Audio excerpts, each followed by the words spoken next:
My husband was changed to a new job within the company, and he had to be gone Monday through Friday. So he was gone the first 19 of the first 20 weeks of the year.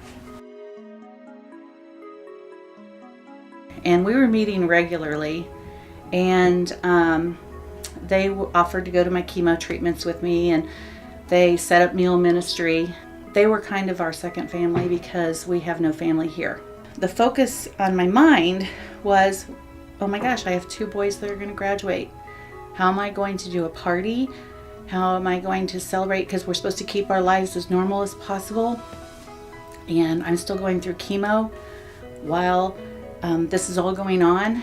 And I remember thinking and sharing that at a small group meeting. And we were asking for prayers, and I said, I don't know what I'm going to do. Scott's out of town, and I don't want this major event in their life to go unnoticed and uncelebrated, but I really don't have it in me. And they had already talked about it.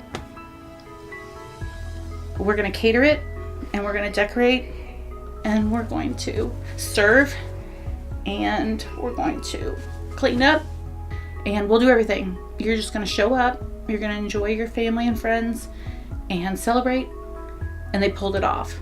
And I will always be grateful for that. And the other thing, small group, is the life group, they share in those hurrahs. That day he wasn't my regular doctor, and he came in and he said, here's your scan from December. Here's your scan from today.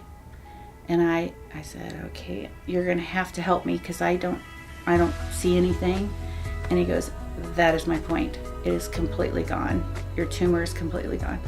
And let me tell you, after I told my family, my kids, and my husband, my parents, the next set of people I told was my life group. Ours was God-inspired. It was not a group of friends that said, hey, let's have a small group. It was people that were put together because of our geographical location, but we went with it. And over the course of all these years, it has become very apparent to us that it was his plan, not ours. The life group is living, and life group connects one another so that they can in turn connect with the outside world, and we gain support from each other and give support to each other. And I think that's the vitality of a life group, the importance in a church to participate. So I think the significance of life groups is just that it gives you an opportunity to really think about those discipleship practices that you should be engaging in.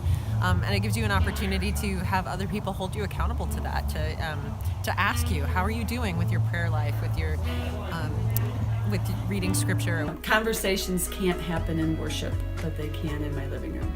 Because things happen in circles that can't happen in rows. I wanted to be a life group leader for those men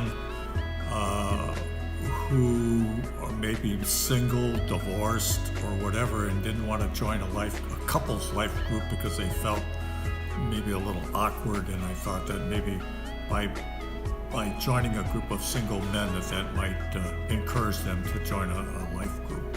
A huge part of it has to do with service work, and our group has chosen to do work with the Sparrow's Nest, a home for teen pregnancy, and we're getting involved with that home, and service is a big part of being a Christian. It develops our Christian walk, and hopefully we can impact some of those other people at Sparrow's Nest. They're important because it gives you an opportunity to connect with other believers, to walk alongside each other, to encourage each other, and build each other up, like not only during difficult times, but during the good times too. There just wasn't a small group for people that are like post high school through like their mid-30s, and I just felt like I would take the initiative and just start a group. I took the step to learn about life groups. In particular, I've led other Bible studies and things, but life groups are a little different. Having someone that you are accountable to for your spiritual journey.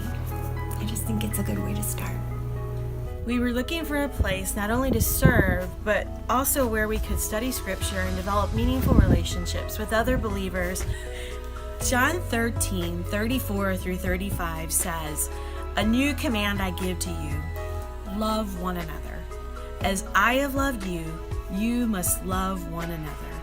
By this, everyone will know that you are my disciples if you love one another." You know, we've got our family, and we've got our friends, and we've got our neighborhood, but our life group just adds another level. We felt love. We were very much loved.